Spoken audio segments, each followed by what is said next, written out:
Good afternoon, ladies and gentlemen. I'm Assaf Moghadam, the Dean of the Lauder School of Government Diplomacy and Strategy. This next panel is dedicated to the memory of Dr. Yonatan Fine. And I'm just going to talk for a few minutes about Yonatan in English, and then we're going to switch into Hebrew, and we're going to have the panel in Hebrew. Yonatan was a member of the Lauder School faculty and served as the academic advisor for students. He was also a senior researcher at the International Institute for Counter-Terrorism, where he headed the Religion and Violence Desk. Yonatan served in the IDF's counter-terrorist unit and was an advisor on arms control to the IDF Strategic Division Planning Branch. He frequently lectured to government agencies, military institutes, and law enforcement agencies, both in Israel and abroad. And it was during one of these trips, one of his speaking tours in April 2015, that began in Japan and China and ended in Australia, that he passed away unexpectedly.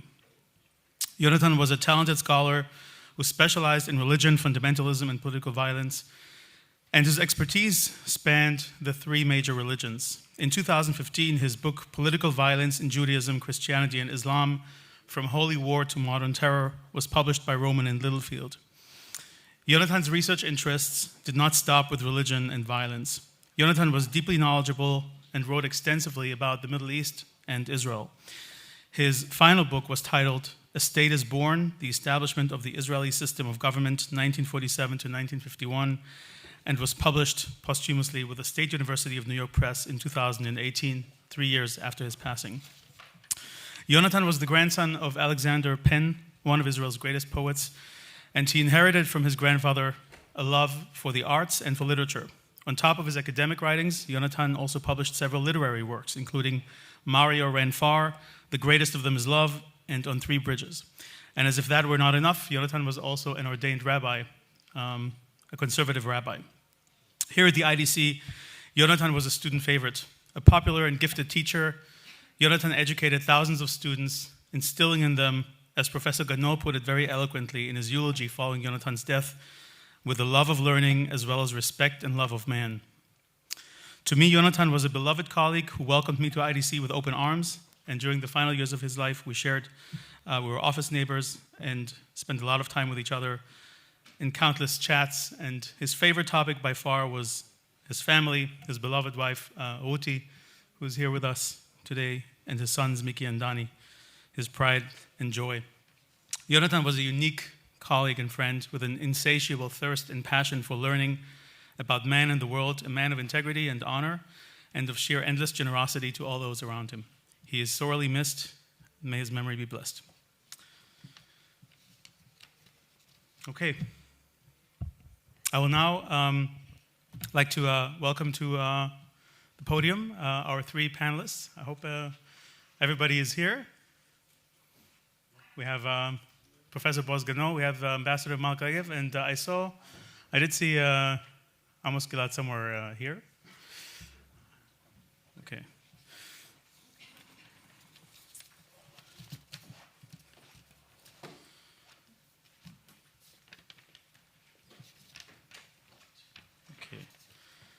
I'm just going to quickly introduce our speakers.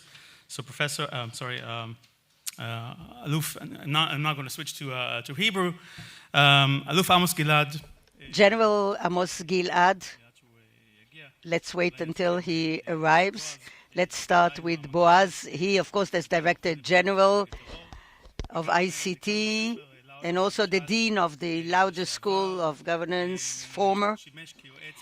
Served as a consultant in the Ministry of the Prime Minister, in the National Security, the Ministry of Transportation, a lot of other places as well. The Ambassador, Mark Regev, the head of the Abba Eban Institute for International Diplomacy in the Reichman University. He joined the Foreign Ministry in 1990 and served in Beijing, Washington, as a deputy head of the delegation in Hong Kong. He's also a lecturer in international relations. He was appointed the Israeli ambassador in Britain in April 2016, ended it in 2020, and then he was appointed by Netanyahu to another term of office as a spokesman. And he did this thing before and was also a senior consultant to the Prime Minister in Foreign Affairs. And General Amos Gilead, he is the Director, Institute of Policy and Strategy. He's also a team member. He served in the IDF and security forces for 30 years in senior positions, was also the head of the security division in the foreign ministry. I'm not going to go over his CV, but he is also, he got the title of the Medal of Quality in Governance, which is very appropriate. And now I'm going to move over there. First of all, good afternoon. Let me start with one question to all the panelists, and then I have questions to each of you. The first question I have for you, in your opinion, you each come from a different background. What do you think is the main challenge to the national security of the State of Israel? And what component does terror have within these challenges? Maybe we'll start with Mark. Thank you. I'm happy to be here for the first time. I joined the Reichman University just 2 months ago. I'm the new guy in the neighborhood, on the block, and I thank you for the opportunity to sit here. Obviously, that the State of Israel faces a lot of challenges, but we talk about security, national challenges, and I think if I want to focus on what interests me, is that Israel is a regional superpower. When we want to attack and to destroy a nuclear plant in Syria, we do it. When we want to hit a nuclear scientist in Iran, he suddenly disappears. When we have a problem, if we have missiles launched from Gaza, we go on operation and we stop the launching. All these, though, are expressions to what you call in the professional literature hard power. And I think Israel is an expert on using hard power.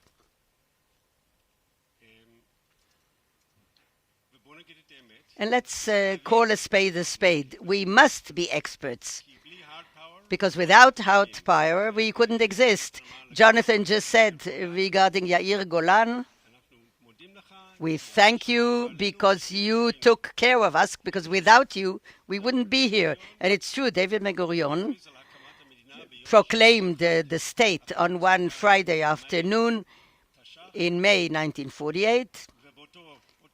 And on that night, already the Egyptian Air Force bombed Tel Aviv, and the next day, all the armies of all the neighboring countries invaded the land of Israel. Without hard power, we wouldn't be here.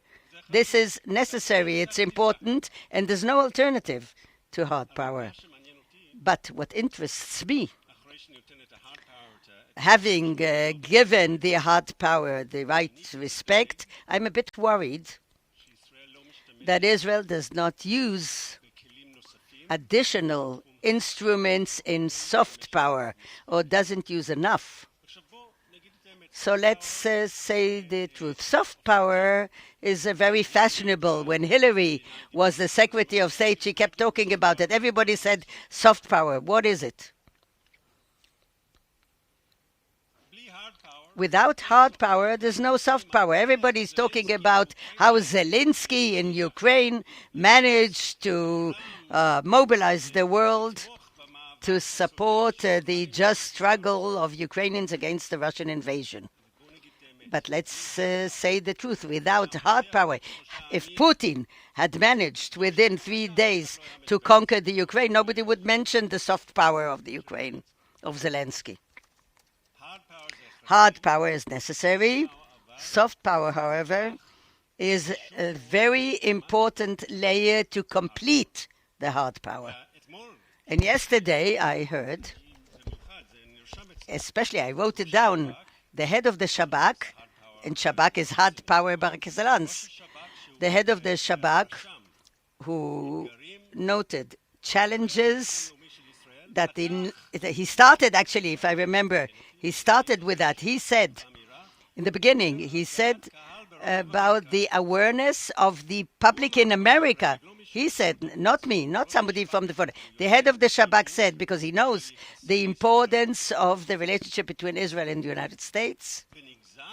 And as a derivative of that is the importance of the American public opinion. And again, this is soft power. What do people think about us in the United States? And I want to say it's not just what they think about it there, but what about Europe as well? You cannot underestimate Europe. They are less important than America, but still. So I think it's about time that we are going to discuss seriously whether Israel uses correctly, in the best way possible, in the soft power assets. I think this is a security challenge which is very important, and that's what I focus on. Thank you. Another question is the security challenges as you view them. How does terrorism, if you were to rank the order of the greatest threats posed to Israel, is terrorism at the top? How do you see it? Assaf, do you know the difference between a British conversation culture and an Israeli one? In Britain, everyone wants to speak last and hopes that someone will say what they want to say before them, and then they don't have to say anything. In Israel, we all are worried that we'll be last, and then the other already say what they want to say. So I'm Israeli. I've been in Israel for the last 7 generations of my family. I'm completely Israeli, but for the first time in my life, I wanted Amos to speak before me. Why? Because I believe I know what Amos will say to you, and I wanted to say moreover, but he didn't answer yet, so what am I going to do now? So I'm assuming that Amos will focus on Iran, and I will let him do that, but I want to talk about derivative of Iran, and that is terrorism. I think that we heard today from the head of the Mossad, and we heard him say several interesting things, and the head of the ISA said similar things. They both believe, and I agree with them, and I think that this forum here, it's very important to hear. They believe that we are going into a new era of terrorism, state terrorism. And you, Assaf, have been researching this area for many years, and you have written so much about it. And you know that they thought that the state terrorism is already gone, and there's organizational terror and inspiration terrorism and all sorts of terrorism forms, and suddenly fashion's coming back. Or at least that's what security forces in Israel are thinking, and I think that's true. I think that in any constellation whatsoever, we will see the phenomenon of state terrorism growing if the agreement will be signed. We heard the figures this morning, how much money this terrorism will be given, and if they don't sign the agreement, certainly they will use their proxies to attack Israel and to try to stab us and to try and annoy the world. And so this phenomenon certainly is of concern to me, and we are kind of, giving our audience from all over the world so much Israeli politics. So I apologize first and foremost. It's the eve of an election campaign. Certainly that's the current state of affairs. But this has, implications for Israel's security. Tomorrow you will not hear at all anything about Israel or Israeli politics. But it's very important for me to emphasize this matter of state terrorism, because if you're asking me about what is of concern to us, it's not only of concern to Israel, it's of concern to the entire world, and so it's important that you hear about that as well. The second issue that was spoken about by the head of the Mossad this morning, and I think that here too there are so many experts here and in the other halls, and I'm not sure that they are, their attention is focused on this threat, and that is the very possible connection in the near future between Al-Qaeda, the Sunni Salafi jihadist global terror organization, and Iran. It seems like two different things, completely not connected to one another. Certainly they're connected to Hezbollah. Iran is connected to Hezbollah and to Shiites and to militia, and some Sunnis are also directed by them. You see Palestinian Islamic Jihad as well, and you see them in the with the Houthis in Yemen as well. But yes, Ayman al-Zawahiri passed away. He was helped doing so. He was the leader of Al-Qaeda after bin Laden. So he was killed by the United States several weeks ago, maybe months ago already. And by the way, where was he killed? In Kabul, where the Taliban promised that no, the leadership of Al-Qaeda will not come back to Afghanistan. And of course they knew, but the Americans had great intelligence and information, not only where he was living in Kabul, but exactly his routine, at what time he goes out on the balcony to take a breath of fresh air. And they killed him exactly when he was about to take a breath of fresh air. It was the last breath of fresh air he ever took, and they didn't hurt anyone else in any other of the other apartments in his building, and it really is chapeau to them. But we're all asking ourselves, who is going to replace him? And there are several candidates. I don't want to go over them, but maybe the leading two candidates, which I believe may be those who will be found, is Saif al-Adel. And Saif al-Adel has been living since his escape from Afghanistan, almost 20 years. He's been living in Iran. He's been living in Iran under Iranian auspices. He has connections to the IRGC. He goes in and out of Iran. And the second is Abdel Rahman al-Mughrabi, who's also living in Iran. And if either of those two will be elected as the head of Al-Qaeda, we will see a very dangerous, very direct connection between Al-Quds forces, between IRGC and Al-Qaeda, because Iranians make no investments unless they demand dividends afterwards, and dividends will be camouflaged by the terror activity they are responsible for around the world. So yes, it is a threat to Israel. It is a threat to all the countries of the experts who have come from around the world to this conference, and I think that that's why Israeli terror experts should be looking at that as well. Well, this scenario certainly is worrying. Amos, this is your opportunity to say, moreover, at the time, about 15 years ago, in a discussion with the Egyptians, they said, if you don't know how cynical these Iranians are, and they have in the prison a department where there are 7 circles of hell, so this is the 8th. But there are also 7 levels of killing. If they are willing to kill Egyptians, they become messengers of the Shia. So there's really no limit to that. And, war is of concern to me. And everything that's been said here, of course, I believe in and I agree with. Moreover, as you say, but there are 2 pillars here that are connected to leadership, and I think in Israel, leadership is dissipating.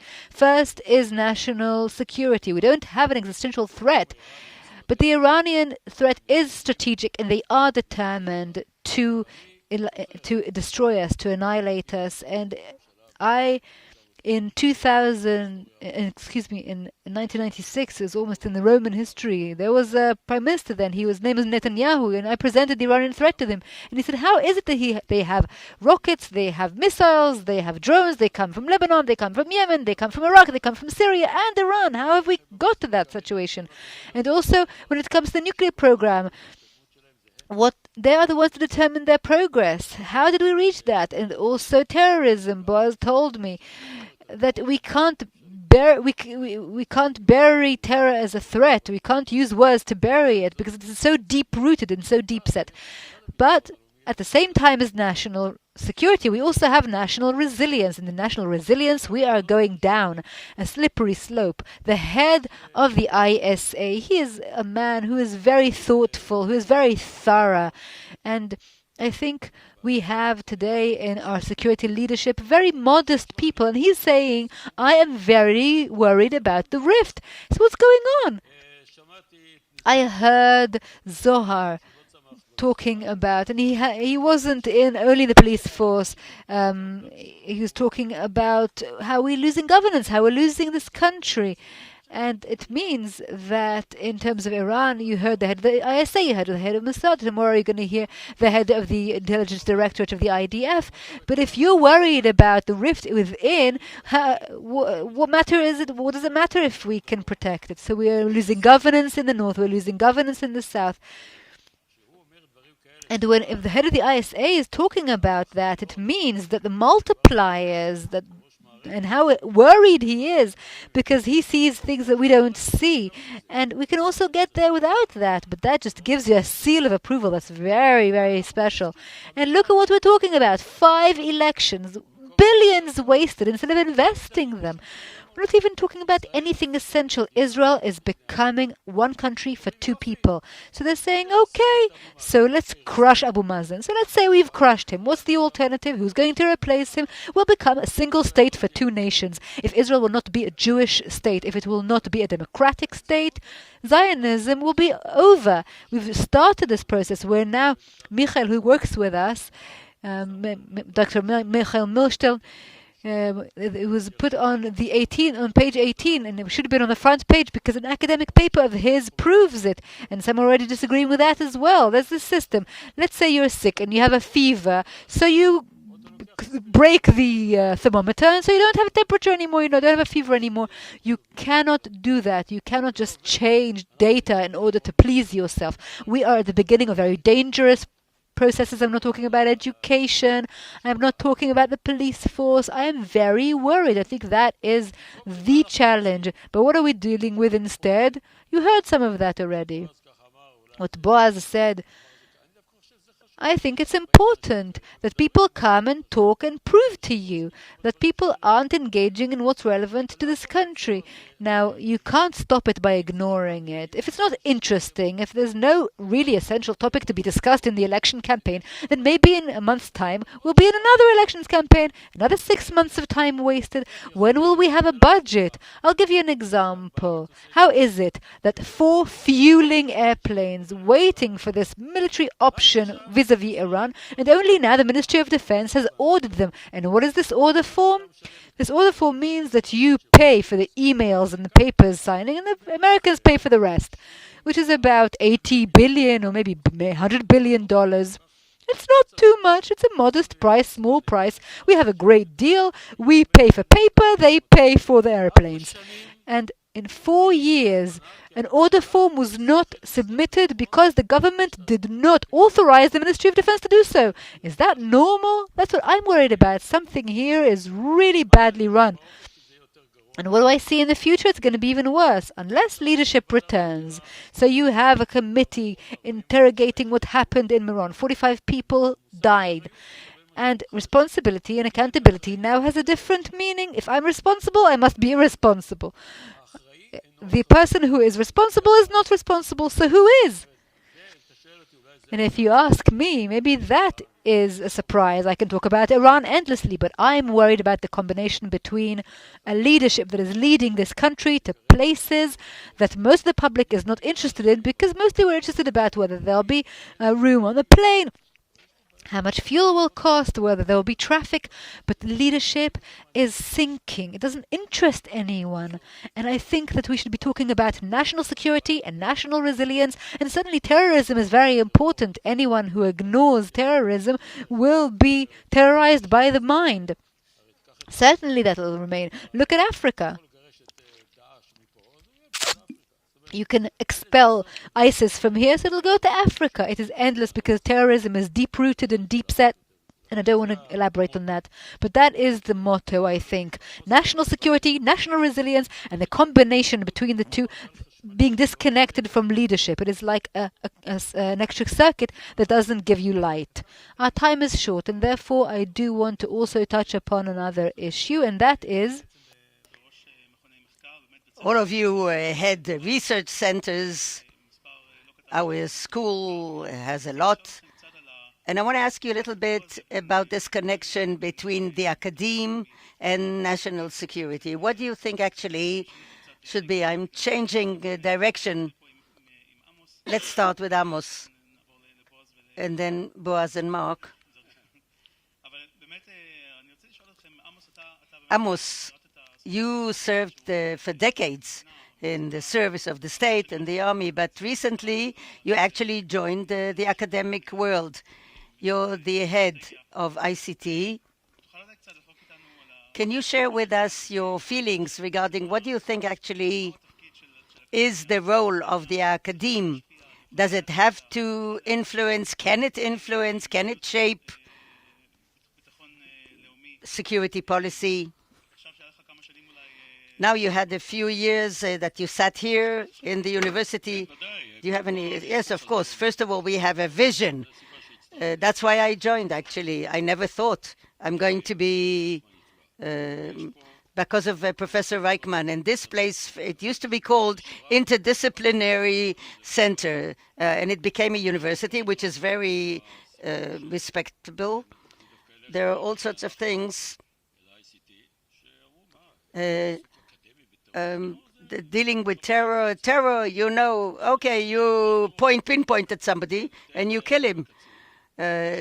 But there is a lot of information. There's authority and responsibility. Here we have a lot of information, know-how. As Professor Melnick talked about the Minister of Defense, say, why didn't you tell me that you're going to talk about that? They have a lot of power, a great budget.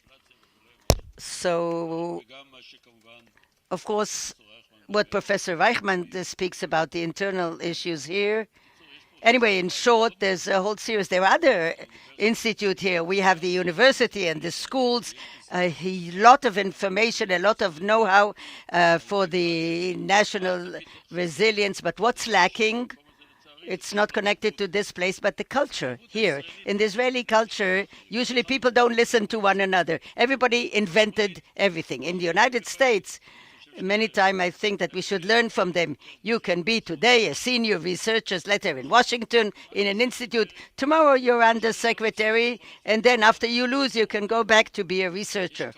There's a respect to the culture of knowledge, because without knowledge, only if you have authority in your directorship chair and you play in politics, it doesn't matter. Here, the perception is correct. What we need here is a leap towards the connection between knowledge and the responsibility and the authority.